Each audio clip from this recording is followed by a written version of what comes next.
Libbi. And This is Arlo. This is Arlo. No, can't see Arlo. No, you we can. see Arlo. We are Bullberry Behaviourists, and we specialise in Bullberries and complex cases. And welcome to our YouTube/podcast, whether you're watching or listening. How has your week been? Yeah, really good actually. Yeah. Had a lot of London travel this week. I've been there 4 times since Tuesday. Yep. Had like a right mixture of cases this week. Obviously had dog reactivity, because that makes up such a big part of our client base. But also had an SA case. That's gone incredibly well. So the owner Separation anxiety. Yeah, sorry, separation anxiety. And the owner had worked with the previous trainer before. She'd also been working through quite a well-known separation anxiety book, but had only got to like a maximum of 5 minutes. And I think even then that was only once or twice when the conditions were like absolutely perfect to leave the dog. And within like 2 weeks, they've got up to like 20 minutes and the dog is like proper chilling. He's not even lying by the front door. He's like just taking himself back up the stairs and going to lie somewhere else in the house. That's amazing. Really good. Yeah, really, really good.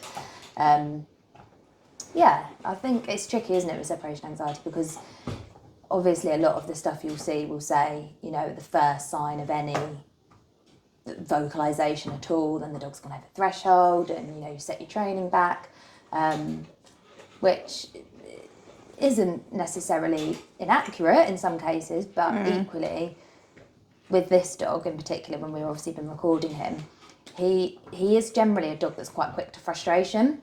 Yeah. So he may woof a couple of times at the beginning when she goes out for, let's say, 10 seconds. If he then goes and settles down and falls asleep for 20 minutes, was he distressed, or was he just like, oh, like, hey, you know, don't leave me? And I guess it's really difficult as an owner to try and interpret that vocalisation as, what is it? Like, is it frustration? Is it just a bit, you know, I am a bit miffed, like I'd prefer you didn't leave me alone, or is the dog actually genuinely distressed? But I guess it just comes down to everything in dog training, really, doesn't it? It's like thresholds and how low, like how far below the threshold you stay, or whether you try and surf it a little bit in order to push that threshold up. And in this case, I think he was a dog where we did need to surf his threshold a little bit more in order to push it up. So he's doing really well, so that's really good. That's the thing with like set programs, like cookie cutter approach. Yeah. That doesn't necessarily look at the dog as an individual. Yeah. Like you've got to look at the dog as an individual. That dog is also on medication. Yeah, so he was on double the medication previously when they got up to 5 minutes. His medication's now been halved and he's at 20 minutes within 2 weeks. Yeah. And sleeping. Yeah. So, yeah, it's just, you know, it's like the same with, you know, other protocols as well. You know, things like making the door a bore and desensitising dogs to like the cues that you're leaving, which, you know, perhaps for 90% of dogs that is a worthwhile addition, but I do know of dogs where that's almost oversensitised to the leaving cues, so it goes the other way. So I guess it's good that people have got access to books and online resources and tutorials for, like you say, these sort of cookie cutter approaches which work for lots of dogs. Yeah. That's why we like the complex cases. That's why we like the complex cases. We were talking, and most of our clients have already been through multiple trainers. Yeah, so even just before we started, we delayed recording, so I was like, oh my God, I've just got an update through from Macy. Yeah. And they'd gone on a really challenging walk today. Obviously, if you've got a reactive dog, like walking on weekends is usually like, oh, I touched my mic, can be the cause of like lots of anxiety, like where are we going to walk, like maybe you're walking spots that are quieter during the week aren't so quiet on weekends, and but it takes more planning. It takes more planning, but often if you're working through reactivity, particularly if you've got a big dog and a powerful dog and you're trying to capture footage for like a trainer or a behaviourist that you're working with, you kind of want, you know, if you've got a helper, like a partner, like another half, like Macy's owner has, you want them to be there to be like your second pair of eyes, someone to hold the camera, like, you know, moral support, and often that falls on a weekend. Yeah. So that was their homework, to go to a busier walking spot. And if they didn't make it out of the car park, that wasn't an issue, because, you know, ideally we want other dogs to be under control in the situation, so that, you know, we can kind of control the distance. And as we've just said about the separation anxiety case, sort of surf the threshold that this dog has got. And that unfortunately they don't have any on lead only areas, so we had to be quite creative in finding a walking spot. They don't drive either in a city centre. In a city, so that can be challenging, but using like car parks of popular dog walking spots are usually quite a safe bet, because the dogs, even if they're going to be let off lead when they get onto the main walk, actually usually are in. Although you've had a couple of dogs jump in your car. I've had 3, I don't know what it is, it's spaniels. I love spaniels. I have had 3 separate spaniels jump in my car when I was in there. I think that's just wild. Absolutely wild. But anyway, you would think that dogs would be on lead in a car park. Anyway, we just watched through, haven't we, like all the videos, and they made it out of the car park, went on an hour-long walk, saw loads of dogs, and she's done so well. And she wouldn't even take food really on a walk before, would she? No, and to be honest, like that was part of the problem. It wasn't that her reactivity was like really extreme. Obviously, she's a big girl, she's ex bully, so she's on lead and she's muzzled. And I wouldn't necessarily say her reactivity is particularly extreme.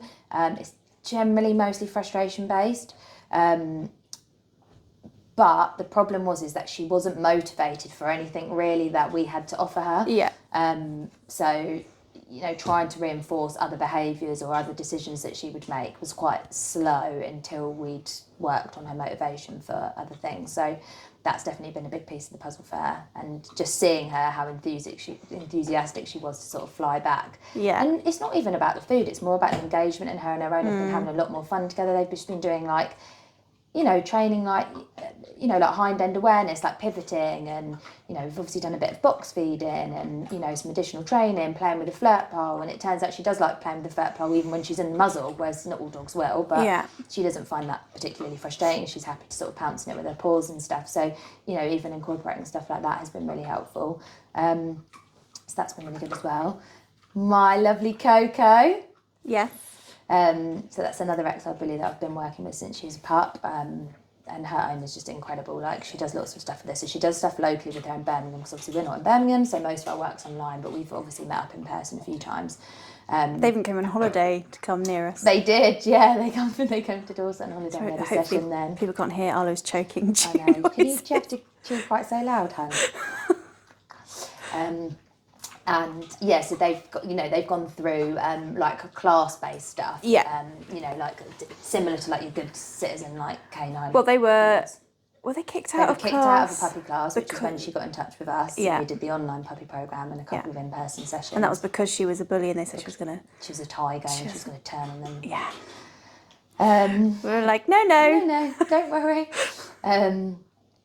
And yeah, so they've been doing this sort of like good companion sort of like training, which she's done really well at. And then we've been doing like more, you know, breed specific stuff, and you know, working on like behavioural challenges and stuff that have arisen along the way. Obviously, she's an adolescent now. Bless her, she's had a season of phantom pregnancy, and then just she's about to get spayed. She's gone into season again. Now she's probably going to have another phantom, so you have to time her spay like meticulously so that she gets it done before obviously the deadline next year. But anyway.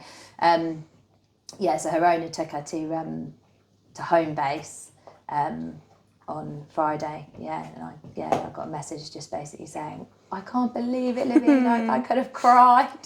She was just amazing. She was like, I was carrying all this stuff that I basically didn't need, but I was like a vulture in the sails, carrying all this stuff up to the tills. And Coco was just walking like beautifully next to her. A couple of people wanted to say hello, and she waited to be told that she could say hi. She was lying down in the aisles when the owner was like looking at stuff, and what a good she was girl. just like, it just feels like all the work I've done basically has just like paid off.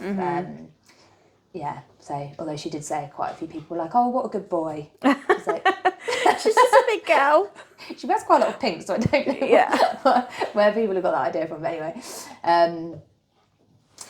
who else have I got? I've had quite a few dogs that have had like cause for me to have quite a few conversations with vets recently. I had one dog that's struggling with loose lead walking, and I thought that the gait was a bit off. The gait is obviously just how the dog moves essentially, and that dog's been unfortunately diagnosed with hip dysplasia. Very common in bullies. Very common in bullies. I had another dog who was struggling with the integration in the household with a new baby. Again, this is distance work, so this is virtual, because they live quite far away. And I just got some videos of the dog on the walking next to the pram. So the videos weren't actually sent to me for gait analysis, but in looking at the videos, I was like, something doesn't look quite right there. And I knew her left cruciate had already gone a few years ago. And suggested that, I send the video to the vet and call the vet and have a conversation with them. And it turns out her right cruciate was torn. So she's just had surgery. Oh. Yeah. And then Zoe, other bully client, she has probably got something neuropathic, so nerve related in her lower spine going on. And that's really challenging when you're working through reactivity and you're seeing a lot of progress with your dog by giving them that. Again, she is quite frustrated. She's a bit insecure, she's definitely selective, but sometimes her reactions are because she is just quite frustrated in general. And she's definitely one of those dogs that needs to like express herself and have like outlets to almost like perform that sort of reactive behaviour, but not in reacting to dogs and other things, in like, you know, thrashing, like, you know, with a tug toy and running around and all of that. But unfortunately, because of this health issue, she's got to take things very easy. And in doing so, the owners have noticed a spike in her reactivity because they haven't been able to do tug. So I'm going to see them on Wednesday, and we are going to look at how else we can give her a similar way to express those drives, but without affecting her physical health. We chatted it through, didn't we? And came up with a few ideas that are gonna just less impact. Obviously called the vet, like, how careful do we have to be and how long for? But that's something we do quite often, isn't it? Liaising with vets, making sure, because it's like 80% of behaviour cases, research shows, have some kind of link with pain. And I learned my friend Tom Candy, I think he's learned it from somewhere else, but fizzy brain, look for pain. That's like when dogs are getting, if they're like fizzy but in a way that you don't think is like contextual, then you're watching out the window. I'm pretty sure that will be none of your business. None of your business. Would you agree? Good boy. So liaising with vets is something that we do quite often, and that's just a big part of looking at behaviour cases, making sure they're in physical good health. Particularly, bullies are just prone to a lot of poor legs often. Sore legs. Sore Back end. You got sore legs. Including you, mister. And Georgie. Yeah. So what's been going on with our own dogs then? Obviously we just said about the soreness. Arlo's on on a new med. Has been for about 4 weeks now, I think. No, maybe a little bit longer than that, maybe about longer. 6. Just to see whether or not he shows any improvements in comfort levels. You're still a bit sore in the morning, aren't you? But it can be really hard to tell, because obviously if you look at him, you don't obviously know what you're looking for, especially if you look at him, you'd be like, he doesn't look like he's in pain. But actually, bullies are just very stoic, aren't they? And they're not necessarily going to be like, oh, I don't want to go for a walk because my leg's sore. I mean, you said yourself, like, you've seen dogs with ruptured cruciates still chasing my own squirrels. dog. Your own dog. I had to take her back to the vet multiple times. Like 5 times, isn't it? No, I think it was like 3 or 4. And then I was like, please, can we just send us to a referral? Because you're not going to see anything in a vet exam room manipulating her, because she just goes so stiff. Like, she's a good girl in the vets, but she just goes so stiff. So they couldn't find anything on exam. She wasn't like eliciting a pain response that they'd normally look for. And she's still like running around the woods, chasing squirrels and doing her thing, like, because her adrenaline at that point is higher, so it's masking the pain she's in. But I took her to referral and she went for emergency surgery that day because she had ruptured a cruciate. That's crazy. Crazy. Sometimes it is worth seeking a second opinion, and gait videos are, because you often won't see the dogs eliciting a pain response on exam all of the time. So to make your vet's life easier, get some gait videos. And like even for like physio's opinion and stuff like that. So we've both gone hydro physio. Acupuncture. I Acupuncture. tell you what, acupuncture made a huge difference for Arlo, Yeah. his coat. Yeah. It really helped. I mean, obviously this is anecdotal because we don't actually know, but we were guessing that perhaps the acupuncture stimulated the blood flow. Yeah. And as a result, his coat seemed to have improved. So that was a random, like, unintended advantage to the acupuncture. And you've properly discovered what he's allergic to as well. And you blue Well, stuffies with your allergies. It's vegetables, but I don't know which vegetables. So basically, any time I use a food that has any vegetables in it, He just doesn't like veggies. He flares up all here. All right, that's my fault. I'm sorry. We've just had a very good play, but I haven't given you your cues. Oh my God, you've just farted right in my face. No, you can't have my coffee. So Right, settle rude. down, please. So rude. Good boy. Good boy. What else has been going on with obviously Arlo with the deer? My God, I'll just be honest, like, the deer are doing me dirty right now in the New Forest. Yeah. It's rutting season, so I don't know whether they bloody smell different, but let me tell you, they're frigging everywhere. Like, and it's not even deer that you can see,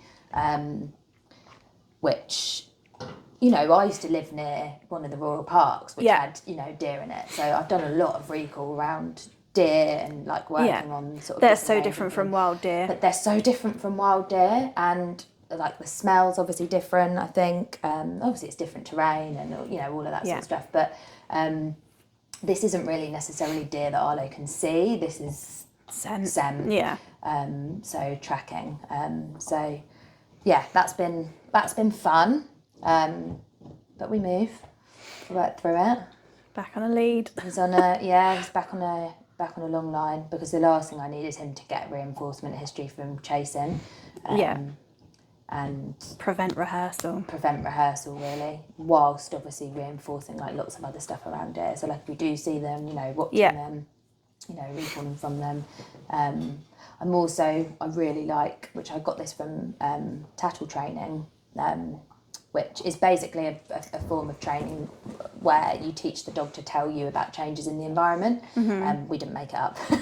I've done a course on it, but one of the techniques that they use for dogs that are really scent driven, have got their, like, nose down and you can't really interrupt them from sniffing, is to use something called, like, it's American, isn't it? Cookie trail. But like a treat trail, let's say. So when Arlo is sniffing and he's got his nose down and he's, like, in a sniff, just dropping, like, large pieces of food near him when he's sniffing.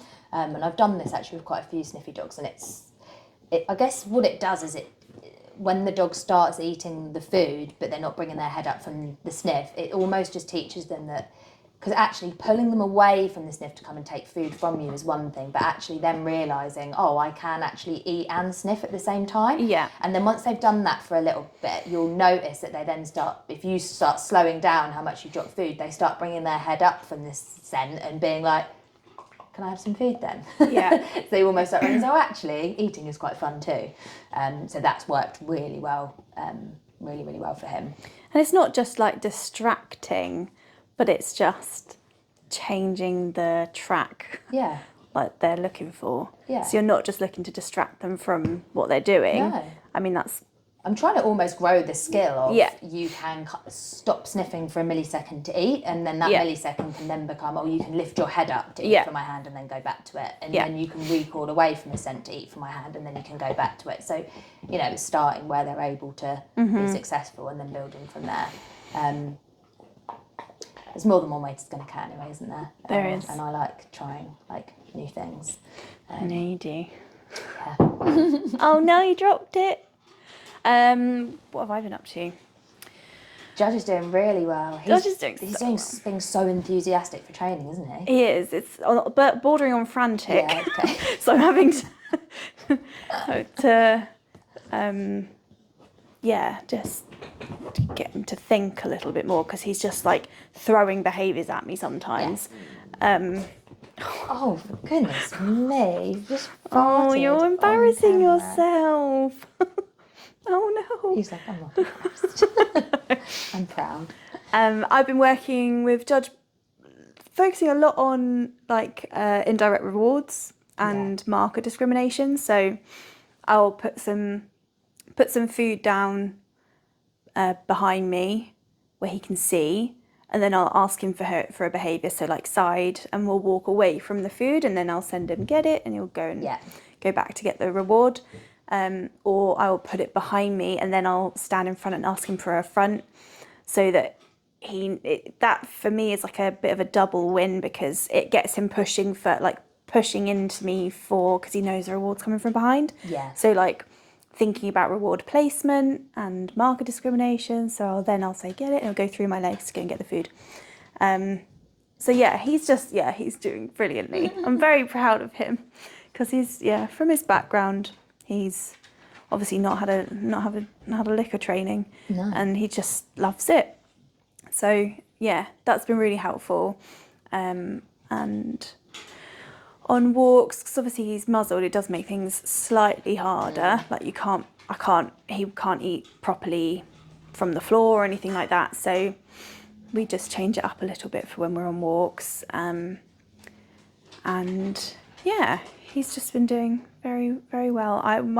My next focus is on his dog stuff, because he's just so intense around dogs. He went from being with his siblings, I think he was like playing with some of his siblings at least most days when he was in kennels, and then he got moved to a different kennels where he didn't get the opportunity. So he's gone from playing every day with his siblings to nothing.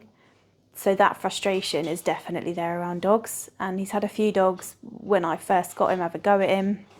So I think he's just conflicted and a bit frustrated. So he's just intense, and because he's so massive and the ground is really slippy, it does just make for a little bit more of a tricky walk. So going to start doing some more stuff with friends' dogs. So Arlo, you're up. And yeah, our friend Lydia's dog with Dobie. So just finding some nice friends' dogs and starting in like car parks and stuff, because I think sometimes the movement and the vigilance that comes with kind of keeping like walking can make things a little bit more tricky for them. Yeah. So that's my next plan to work on with him. But I've obviously I work for a rescue centre, multiple rescue centres, and one of them is near a really lovely massive beach. So I've been taking him to that beach, and dogs have been all over the place, and he's still been responding. Fart and then spill my coffee. Cheers, mate. So I've been going there, and he's been doing training around other dogs, and it's great because there's generally a big distance. But last time I was walking, he was just walking right past, and he was so good. I was so proud. So yeah, that's what I'm working on with him, and play as well, because now we don't have our GRC space, which is very sad. So that is the bad news that we've had, isn't it? In the last few weeks since we recorded our last podcast. Our land fell through. So we were due to basically sign a lease on, like, it was a piece of land and like a couple of barns, and it was all quite derelict, but we'd come up with an agreement with the landlord for obviously like a reduced rent, and then we were going to do lots of work to improve the place. So we had all of these like building plans, like with the landscaping we were going to do, and it had been in the pipeline for 3 months. I think we first moved the place in August. We'd got like our statutory declaration signed in the presence of a solicitor, and then we were literally due to go and sign the final part of the lease and collect the keys a couple of Fridays ago, and an hour before we were due to go there, the landlord pulled it out. Because we work with bull breeds. So apparently he went to update his insurers on his tenant schedule. So, he owns a few different properties, and he called his insurance company, told them, these are going to be my new tenants in this at this premises, and they picked up on the name bull breed behaviourist and started asking lots of questions. And the estate agent even said, didn't they? I honestly think if you'd have been called like Happy Fluffy's Spaniels dog training or something, eyebrows wouldn't have raised, like questions wouldn't have been asked, and then they just became really funny. And the landlord then wouldn't speak to me. And then the landlord wouldn't speak to us. After having welcomed me into the family the day before. So bull breeds, the discrimination is still alive and well, unfortunately. And everyone wants well-trained bull breeds, but they don't want to give us space to train them. So that was very disappointing. I think for both of us, it felt like a heartbreak. Because we'd imagined this life We had like our studio. We were like, oh, because we'd done all the plans. We've been putting off even things like filming our next podcast, and like, you know, we've like, we're going to have like a little film studio in there. We were going to set up all of our like GRC equipment so that we could have regular GRC sessions. Start planning our classes. Yeah, start running more class-based stuff. And yeah, we were even just going to have an office space there. We were going to it was going to be so work there good. and do our admin bits. Yeah, and there's nice dog walking spots nearby for us too, and all of that jazz. So yeah, we were really disappointed, heartbroken. It was like we'd imagined this whole life with it. But everything happens for a reason. Yeah. What's meant for you won't pass you by, all right. and all that jazz. We just keep telling ourselves all these like sayings to make ourselves feel Arlo would have better. loved it. You would have had a whole GRC barn to yourself, wouldn't you? Although what you do have now, Arlo, is you have the mill.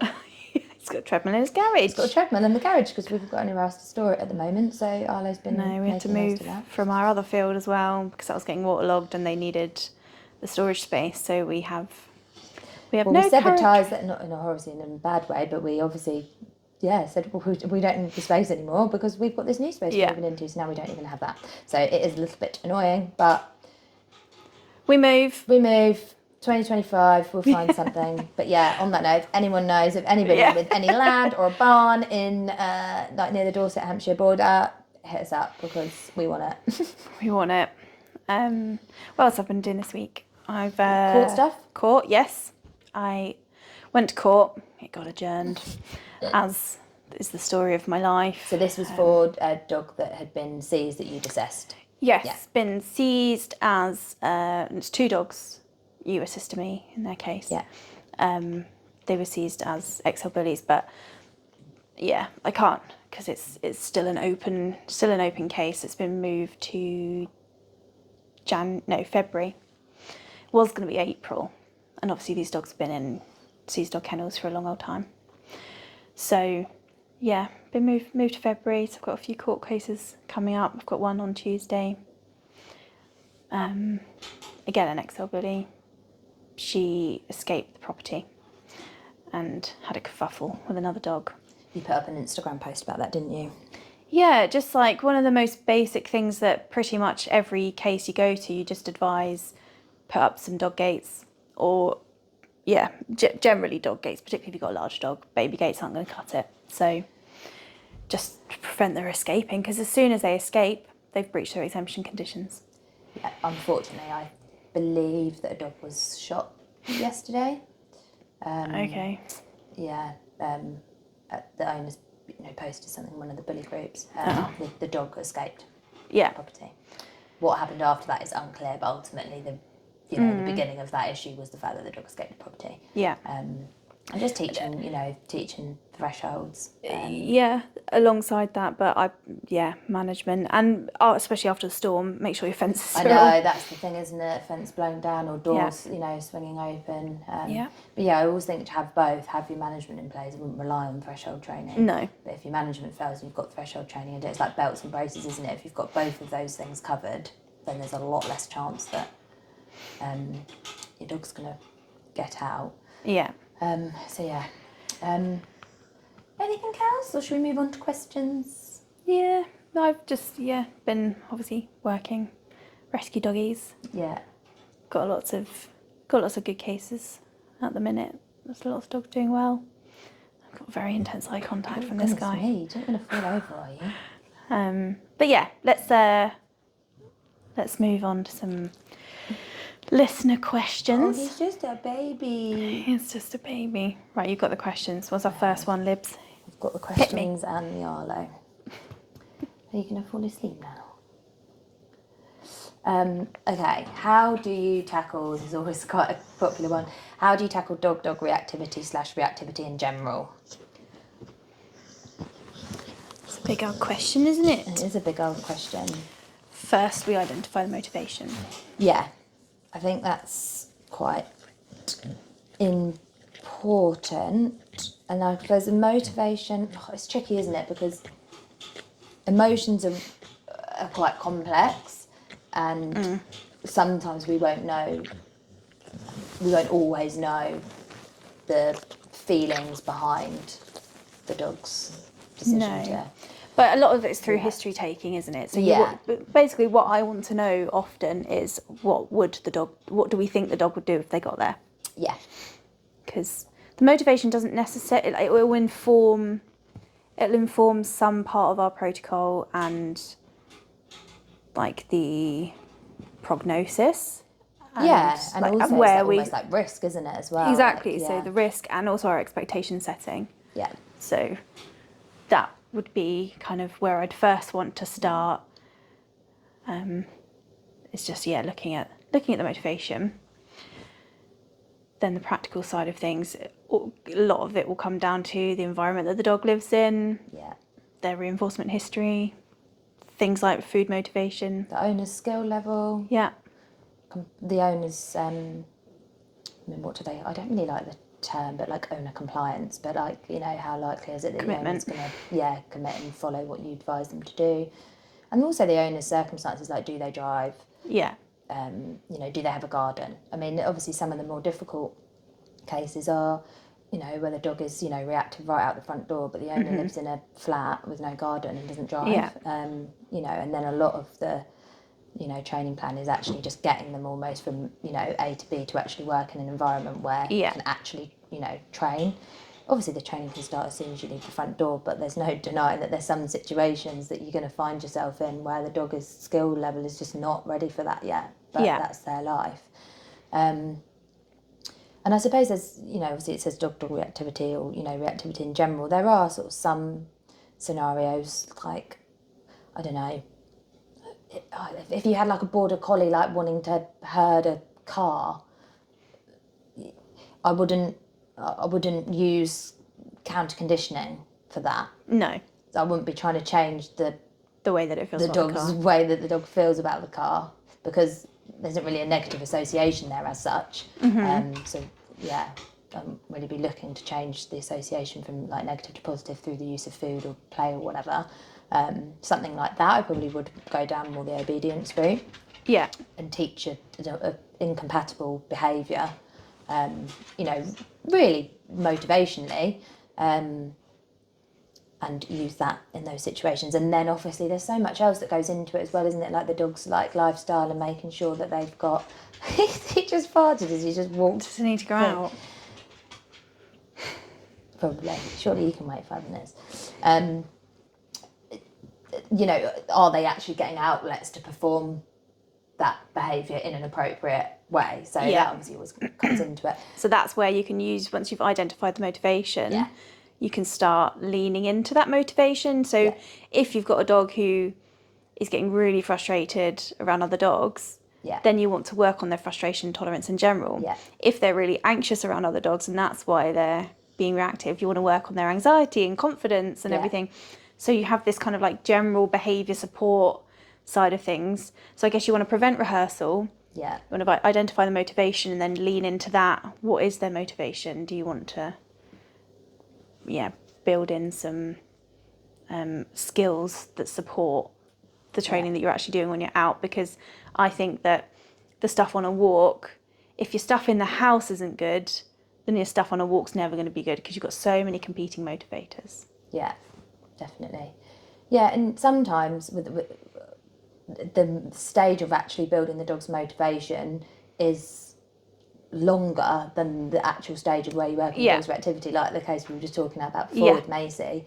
You know, if we haven't got anything to offer her that she finds, you know, reinforcing, and certainly not more reinforcing than running over to a dog to play with them, then, you know, how can you, you know, hope to compete, I suppose, really.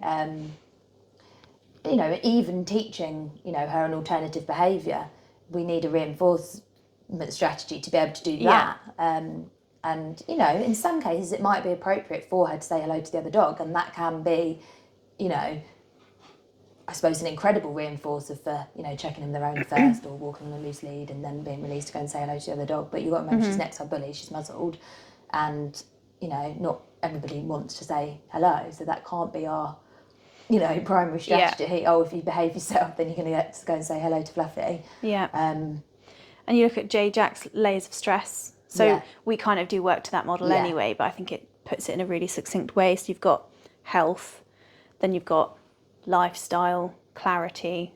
Yeah, the lead, like restrictions, yeah. So, and then you've got the triggers kind of right at the top of that. So, like we're saying, with some of our dogs, actually their health at that bottom level of their life, their health isn't good. No. If you've got a dog who's in chronic pain, which is actually worse in terms of behaviour than acute pain, yeah. Chronic low-level pain where it's kind of just like that niggle every day will reduce your tolerance. And if you've got a dog that's really frustrated by the lead, you know, before they even see another dog, you know, again, or lack of clarity. I think clarity is where we have a huge amount of ability to influence that particular communication, because a lot of it's communication, understanding when things are on the table, off the table, you know, being consistent, having, you know, some structure, some boundaries, but is everybody in the house following the same rules, let's say? You know, is the dog allowed to drag one person out the door and not somebody else? And, you know. And their lifestyle. If you have a dog who has a really unfulfilling life and they're getting a bit of a hit sometimes for reacting, happens definitely. Yeah. So if they're not having opportunities to kind of express even a bit of conflict through things like play. Yeah. So if they're not having a fulfilling life where they're getting to kind of chomp things, sniff at things, play in the way that they find biologically fulfilling. And they've found an outlet that gives them a similar like just a bit of a rush, which is reacting, and you take that away from them and then don't give it a different place to go. Yeah. It's just going to be pissing in the wind. It's one of my favourite sayings this week. Is it? Yeah. I don't know why, I just think it makes sense. I mean, it's been very windy, to be fair, and so have you. But yeah, so looking at those layers, is the dog's health good? Is their lifestyle? Arlo? Are they in kind of biological? Are they in congruence? I like that word with like what they want to do, like the lifestyle that they would find biologically fulfilling. Yes, totally. I have to say, like, I've moved a little bit away from, not entirely, but I think like one of the really traditional approaches to reactivity is obviously like counter conditioning, isn't it? So, you know, oh look, there's a dog, let's make something really nice happen. Oh, you see the dog, you can have a bit of chicken. You see another dog, you can have a piece of chicken.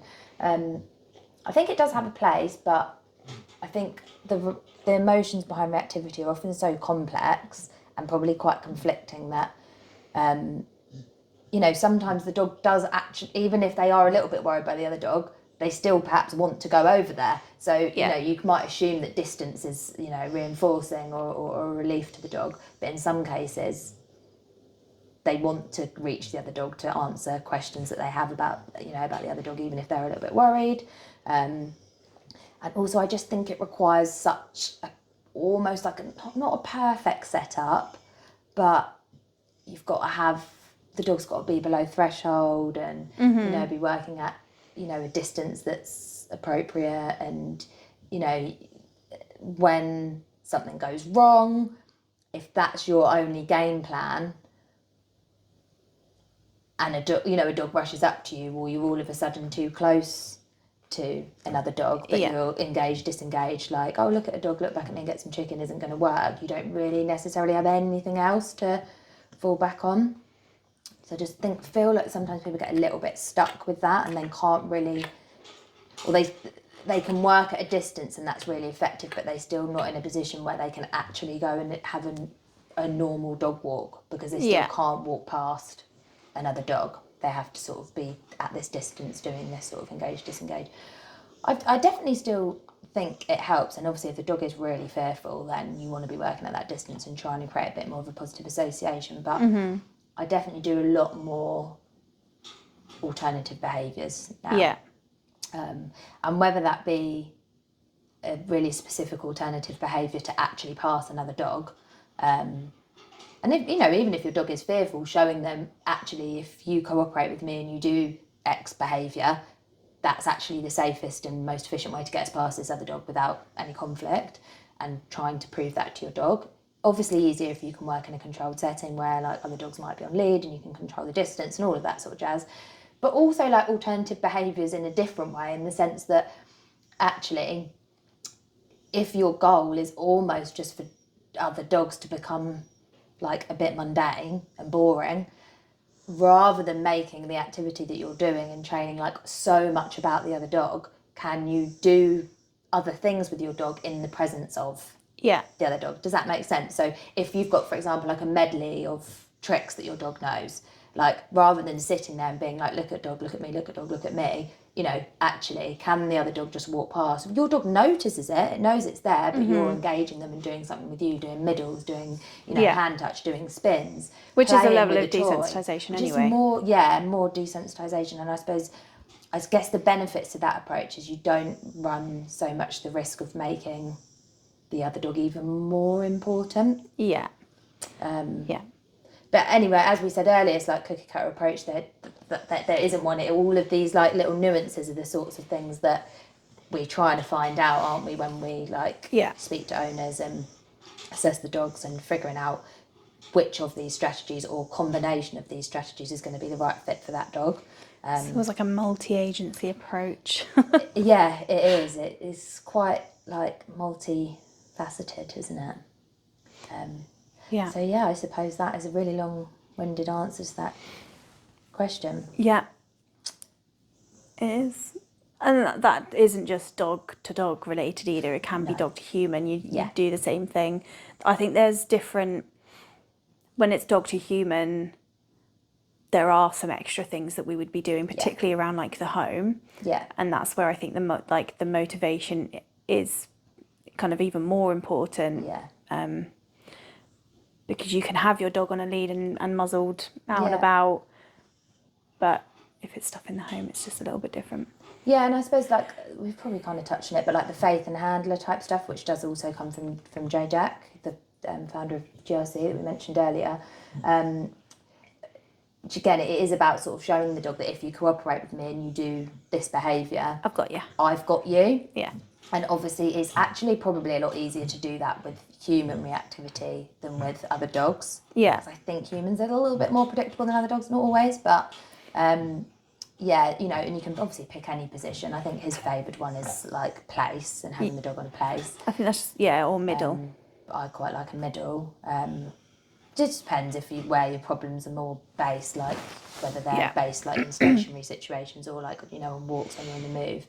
And you just essentially do setups and show your dog time and time again that, you know, if you come into this position, if you cooperate with me, then I'll make sure that actually almost ejects the person from your space. And if the goal of the dog's behaviour is, I want you out of my space, then it's quite a solutions-based approach in the sense that you're actually giving the dog exactly the same outcome, space, as they would have achieved had they popped off, like barking, growling, lunging. Yeah. So yeah, the solution is you show the dog. Use my solution instead, the outcome's the same. But it does require a lot of setups. I think it's kind of the question, isn't it, of do you change the emotion or the behaviour first? Yeah. And we are, I think, both on the same page of actually we look to change the behaviour first, because then the emotion can come with that. Yeah. And you use, like, I think, like, I know that if I get up and have a shower, like on a weekend, if I've got a free day, if I get up and have a shower first, then I'm going to have a much more productive day. You feel differently because I've changed, because I've done that behaviour, whether or not I feel like it, whether I'd like to kind of just chill out on the sofa in my PJs, it changes, that behaviour changes the way that you feel. Yeah. And sets you up in a different way. And I think emotions can take such a long time to change, and I think that's what I was sort of trying to get out earlier, is that people, I think, can get really stuck. Yeah. At that sort of stage where they plateau quite quickly. They're like, oh, you know, brilliant. The dog's like seeing dog checking back in at me for a distance of 30 metres, and they just can't really necessarily move past that. I think emotions can take a really, really long time to change. And even if the emotions do change, you sometimes then still left with a behaviour that is simply a habit. Yeah. Because you've changed the emotions successfully, like, brilliant, that's fantastic. But actually, you haven't done anything on the behaviour. Exactly. They're like, well, I see a dog and this is what I do. Yeah. I don't even know why I'm doing it anymore. It's just what I've always done. And then you still got to then change the behaviour anyway. So, yeah, sometimes I think, focusing more on the behaviour first, and then actually allowing that to almost over time let the dog doubt almost how they originally might have felt about that trigger from the safety of this other behaviour. Yeah. Does require a lot of proofing. A lot of proofing. It's yeah. I mean, any kind of reactivity really does take a commitment. No matter which strategy Yeah. you're using, everything, you've got to keep moving, haven't you, to the next stage. Always. Yeah. What's our next question? Next question is, how do you decide whether to neuter or spay your bull breed? Have you seen a dog's character change after neutering? Well, I guess neutering XL bullies has been taken out of our hands, so you kind of just got to crack on and do it. Deciding on neutering, I again don't really have a cookie cutter approach to neutering or spaying, but I feel like I would always want to wait until they are mature, like physically finished, they're growing. However, sometimes you then can't, sometimes don't get the positive effects of neutering if you're waiting too long. Yeah, I knew you were going to say that. Yeah, you've waited too long that the behaviours have almost become a habit. Yeah. But I would never really rely on neutering as to affect positive change. Like I wouldn't really. There are some dogs where you're like, actually, it really would be beneficial. You're definitely a good candidate for it. Yeah. Not looking at anybody. Not looking at anyone in particular. But I guess the things that you'd see there would be behaviours that did seem to be like for a male testosterone related, such as fighting other entire males. But to be fair, even neuter dogs will fight entire males. It's just it's a bit. It's hard, isn't it, without knowing the dog and other behaviours maybe that go along with that. Yeah, scent marking, like if it's for some dogs, the scent marking can actually seem frustrating for them.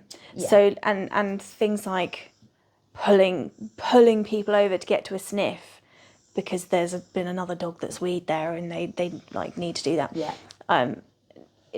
You can obviously train through it, but sometimes I think it's a lot harder when you've got a dog that's clearly quite testosterone driven. Yeah. Not looking at anybody. It makes me a little bit more biddable.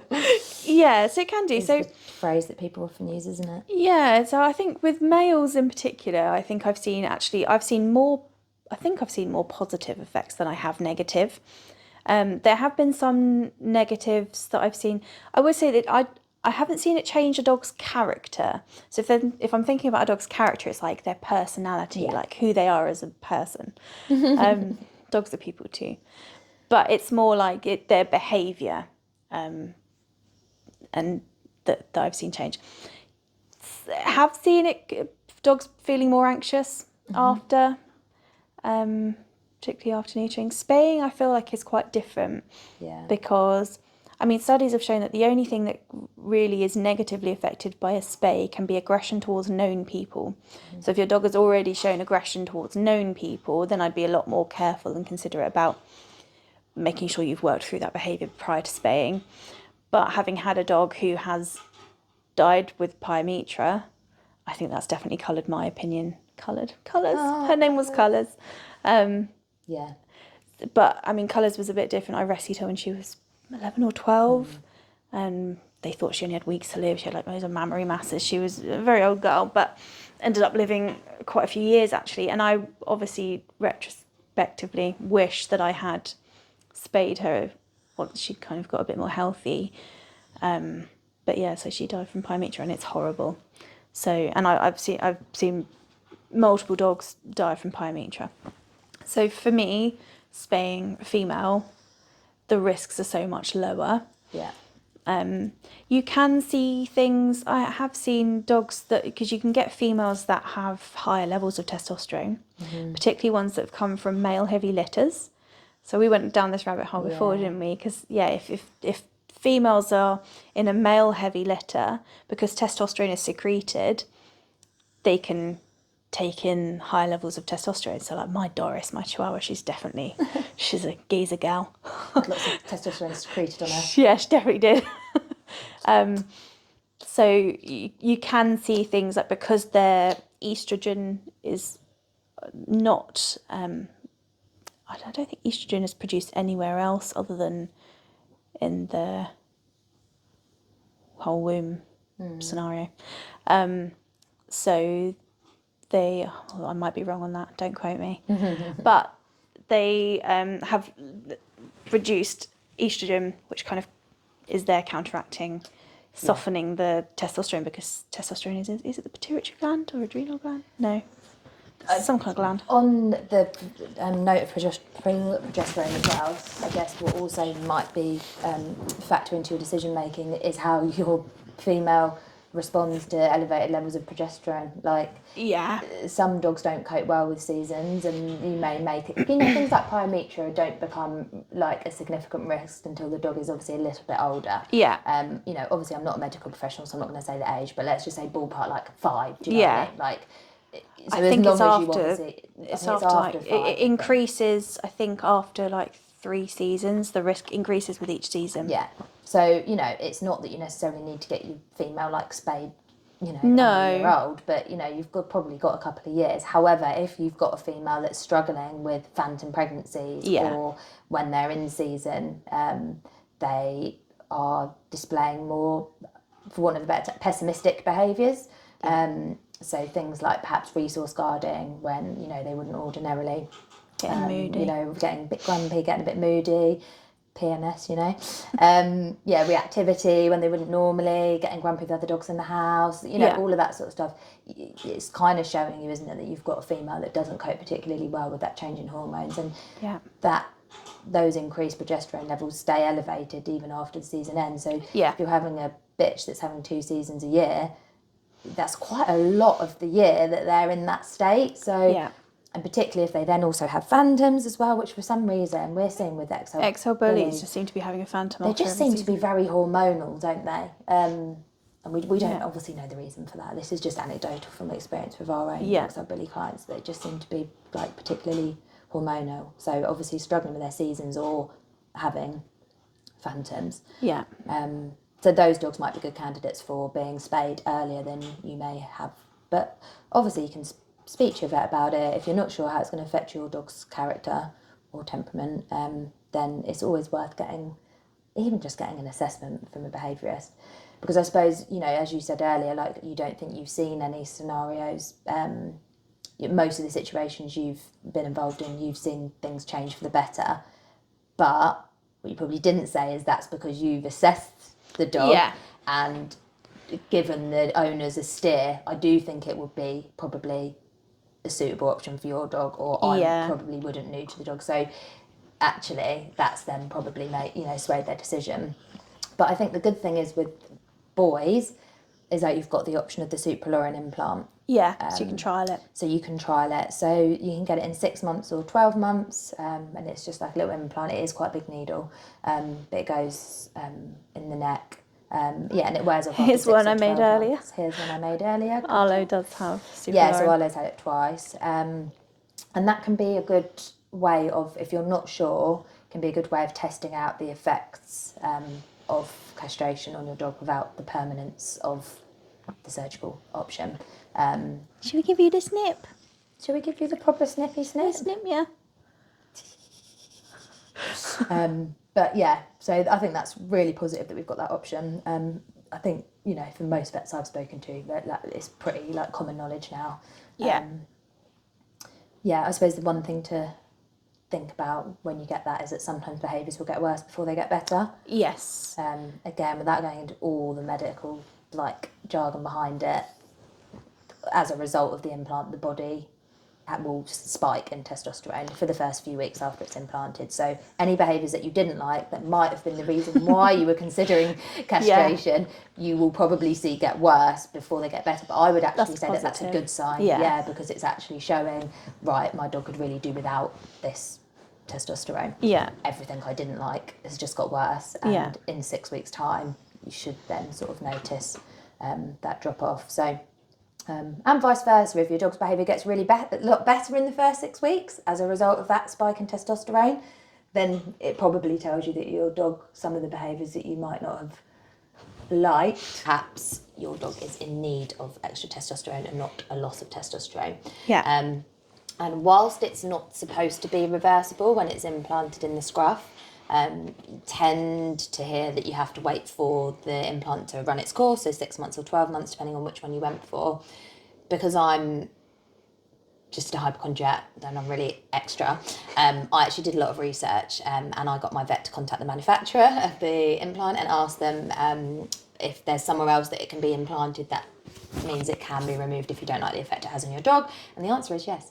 No guarantees, but if it's implanted in the abdomen here by the belly button, Or the inner thigh. or the inner thigh, I believe, although I went for by the belly button, then, well, that's what my vet suggested, belly button. Then if you don't like the results of the implant, there is a greater chance that you can have it removed. I obviously never did that, and the second time I had it done, it just went in the neck like every other normal implant.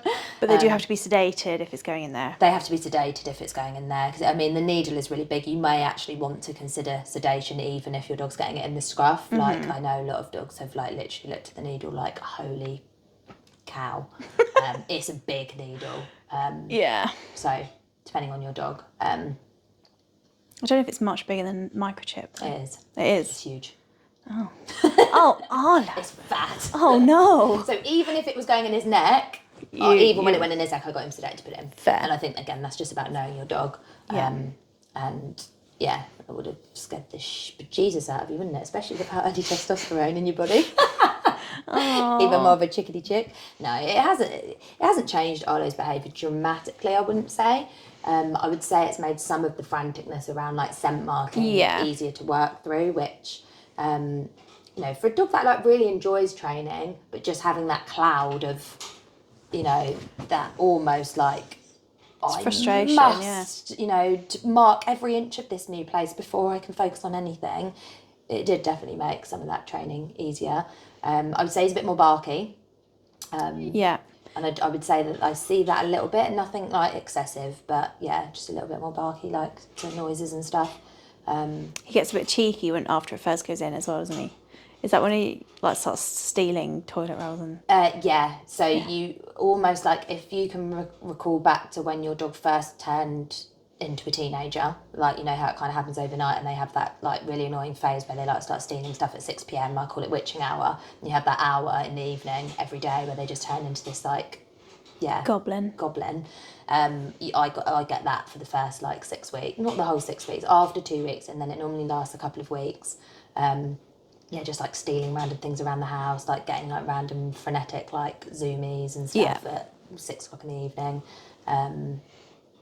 But yeah, then it sort of subsides, and then I would say he's like a little bit calmer. Whether or not I'll go for surgical castration, I don't know. I'll let this one wear off and then the indecision remains. The indecision remains. Probably because it just hasn't been dramatic, and also he's going to be, by the time this one wears off, he'll be 3.5. So, proper adult then, and he might have a little bit more ability to deal with his testosterone-related feelings. But yeah, equally, he's then fully mature, and is there really then much of a downside to lopping them off? I mean, testicular cancer, which we obviously haven't really touched on, however, it isn't a particularly common cancer. No, and they can be removed they at the have. That you find it. And like, I don't go around we don't go around taking dogs' arms off if they get arm cancer. Yeah, we do. No, but only when they get it. Do you know what I mean? Right, yeah, before, like preventative. Some dogs have had cancer in the leg. Let's remove every dog's leg. Yeah. So, yeah, I mean, I think obviously if it was like a really prevalent cancer, then it would maybe make sense. But that person would be my... Yeah, for males, it's a lot easier. For females, I think there is more health risks involved. Like pyometry was particularly in bull breeds, it seems to be really quite... I don't know if we'd have to look at the like. Maybe it's just maybe it's just because we see a lot of bull breeds. I see a lot of it, and female staffies seem to. And bullies. And bullies, seem to get it quite a bit. He's looking very zen now. You calm down now, just as we're about to finish. He's a good boy. We did have a good old play before it started as well. Yeah, I had a great time. Hyped him up basically just before a podcast. Yeah, but then I played long enough that I feel like he was like... Were you satiated? He was happy. He's like, I'm never We had a good time, didn't we? That's how it's like. If I'm having a bad day, I'll just come around and play with Arlo because he's always up for a good time. He's like a therapist. He is a therapist. Moonlighting as a therapist, aren't you? You are a bit of a therapist, although I only needed a therapist after I got you. Have you seen that meme, the universe misunderstood me? I asked for a dog to help me with my anxiety, and the universe misunderstood me and sent me a dog with anxiety. Yeah. Yeah. Great for the mental health dogs in some respects, but equally, oh my God, my fence is just blown in. Oh. Oh no, it's next door's ladder is blown into my fence. That's it, you go check it out. Anyway. Well, on that note. Over and out. We're done. And before we realised that it had no storage and we thought we were still recording, we did say goodbye and I got our email completely wrong. So this time I can say it right. If you want to contact us, if you want to book in for a session or you want any more information about how we work or like just to respond to any of the questions in this podcast video, you can find us at hello@bull-breed.com. Yeah, that's it. That's it. And what's our website? Our website is bull-breed.com. Perfect. Like bull-breed. Yeah. .com. Insta at bullbreed behaviourist. Facebook. Also at bullbreed behaviourist. And we also have Excel Bully Training. Yeah. Which is a Facebook group which has a lot of members, and in 2025 we are going to be giving back a lot more to those members. I think we've just been so busy. Yeah, we've been so busy, so we admit we've neglected our Facebook community, but it's just one of those things. It comes in peaks and troughs, doesn't it? Like obviously, you know, people have started to get used to life after the ban. And things have obviously died off a little bit, so there's not that same urgency and requests for help with muzzle training and you know, this, that and the other, but equally it's not going to go away. You know, people have got to live with this legislation for many years to come, and it does throw up challenges for people, so obviously we want to support. And the questions are just, you know, they just take a bit of a different route, don't they? It's less so now about, you know, muzzle training and all the preemptive stuff. You know, secure fields, can I, you know, can someone else walk my dog? You know, all of those sorts of questions that we were kind of getting. Does my dog have to be muzzled in the car? All of that stuff. And it's now probably just going to take more of a, general's the wrong word, but you know what I mean? More of like an everyday life. Yeah. Route. There are definitely still dogs that are struggling, but we'll be doing some lives and posting a bit more in that group. 2025 is going to be a good year for us. I can feel it. Can you? Yeah, I can feel it. Where do you feel it? All over my body. In your gut, in your heart. I think I feel it in my soul. Okay. My soul, in my heart, in my hopes and dreams. We're going to get land. We're going to do big things, and we're going to help a lot of bull breeds. And if you would like one of your bull breeds to be one of those, then you can get our contact form is everywhere as well. It's on our Instagram in our bio, which is where I think most people find us. And it's also on our website, bull-breed.com. Anyway, that was the longest goodbye ever, but thank you for listening.